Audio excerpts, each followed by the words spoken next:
What's up, guys? Mason the Brock Henderson here, and this is The Blacklist, Season 4, Episode 18, Philomena, or however you say your name. So, this is pretty much continuing on kind of where we left off from the last episode. All the bodies have been unearthed from this ice rink that apparently Mr. Kaplan has been keeping all of the kills that Reddington has been making. Whenever she cleans them up, apparently she buries the bodies here. So, that's come out. So we've got that to deal with. On top of that, she's also using this hitwoman, Philomena, or however you say her name. I'm going to say Philomena just because, I don't know, I think that's right. But she's using her to kind of get close to some of Reddington's associates and, capture them. And then she interrogates them. Whenever they say, "I'm not turning on Reddington," she just gives them over to the police. So, that's pretty much this entire episode.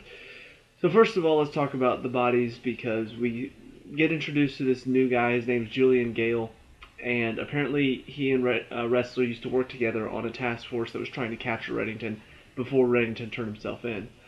So they're kind of reuniting, and they're talking about the case, and they're trying to figure out, what's going on, how are we going to tie this all to Reddington, because we know these are all people that we were talking to before, or people that were connected to Reddington. And so that's pretty much all they do. They focus on this one. I'm pretty sure it's somebody that was killed in the first season, maybe? I can't remember. Diane Fowler was her name. I'm trying to remember what she was from or why she was important, but for whatever reason, they focus on her case the most. And so they're trying to go through and see what happened, and using kind of profiling techniques as well as just crime scene techniques to sort of look at, okay, so, well, they did this and then they did this, and basically, all in all, they realize that after Mr. Kaplan, the cleaner, which Wrestler almost slips up, but then he manages to catch himself whenever he calls the cleaner a her. So they are looking at what this does, and then all of a sudden they notice, oh, the cleaner also cleaned this little music player, but did she clean the little music player brush? So they find a print on it. Wrestler turns the print in, but nothing comes up because of it. So there's kind of a little bit of mystery there as to why the print didn't turn up as Reddington's. Maybe it wasn't Reddington's to begin with. Maybe he has somebody else inside the FBI who covers for him. Whatever's the case, Wrestler turns the print in, and it wasn't Reddington's according to the system. So I'm interested to see why that is. It seems like it's pointing to, oh, it was Reddington the whole time, but I'm curious to see if it was actually his print or if it turns out to be somebody else's. Like, maybe Mr. Kaplan's print was on it, so she'll end up getting caught because of that. So that's pretty much everything going on there at the ice rink. We also have what's going on for our team, which is trying to catch Philomena. She ends up running her bike into this one woman's car, and we come to find out it's actually Marvin Gerard's sister. So she ends up calling Gerard. Actually, maybe it was sister-in-law. Can't remember. But she ends up contacting him, and then they're like, I know this lawyer, so they get a hold of him, then they go over there to talk to him, and then, of course, Philomena's just like, alright, time to capture you. And so it basically ends with Mr. Kaplan saying, hey, turn on Reddington, turn in state's evidence, and he's just like, no, I won't do it. And it's very interesting because Mr. Kaplan does have kind of a convincing argument. I'll talk more on this later, but Gerard's just like, no, I'm not turning on him. I'm staying loyal to him. And so he ends up in jail, and we see at the end the police are trying to cut a deal with him. But that's about it for his story. I'll be interested to see where it's going to go from here, because honestly, he's probably the only other associate of Reddington's, aside from Dembe, that has gotten quite a bit of focus. We had that one episode where he was breaking him out of prison, and then he's been popping up every now and then whenever Reddington needs help from him. So he is probably the associate I know the most out of all of Reddington's associates. So I'll be curious to see how much story he's going to have left in this season.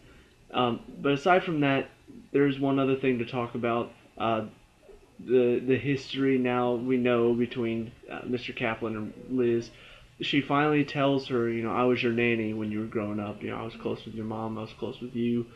And Liz doesn't seem to believe her, but at the same time, you can kind of see maybe she kind of does possibly believe her. But ultimately, Mr. Kaplan shows up at her apartment and has Agnes and just warns her, I'm trying to stop Reddington.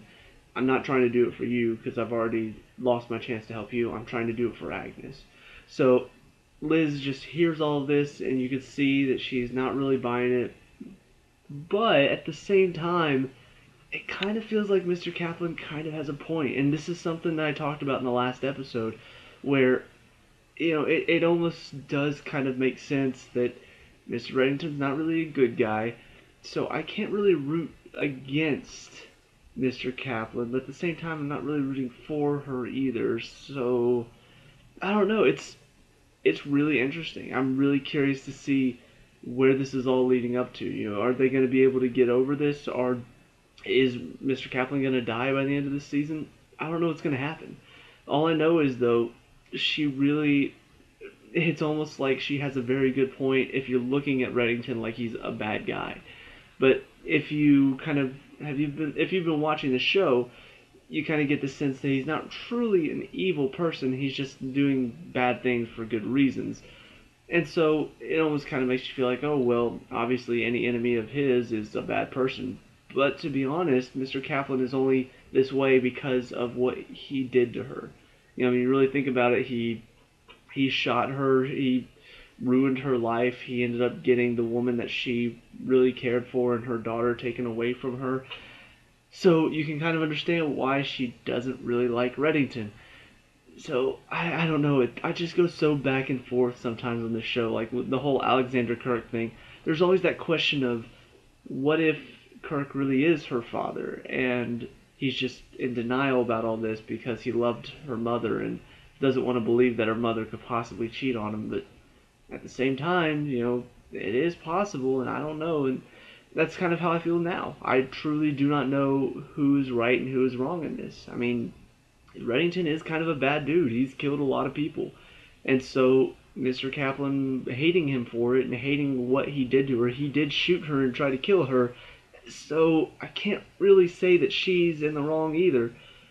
So I don't know. I don't know how this show's going to handle it. I don't know what's going to happen. I kind of get a feeling that this is almost leading towards like this is the last season or something like that. And while I haven't heard anything about renewing for season 5, I don't know. This could be like, hey, this is our end game. This is what we've been leading up to.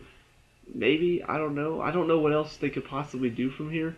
So I'll be really curious to see what exactly is going to happen next and how this whole season is going to end. Whether or not Kaplan makes it out alive, whether or not Dembe or Reddington make it out alive. I find it very hard to believe that if Reddington dies, the show will continue just because, I mean, honestly, he and Liz are pretty much the main characters at this point. So if you kill either of them off, you have less of a show. And so I am curious to see what's going to happen. How are they going to handle this last half of the season? It's going to be interesting to watch. So I'm looking forward to it. Hopefully you guys are too. Let me know down in the comment section below. What did you like and dislike about this episode? What are your thoughts going forward? Let me know. We can talk about and discuss all that good stuff. Leave a like and subscribe for future Blacklist reviews, and I'll see you at the next one. Peace out.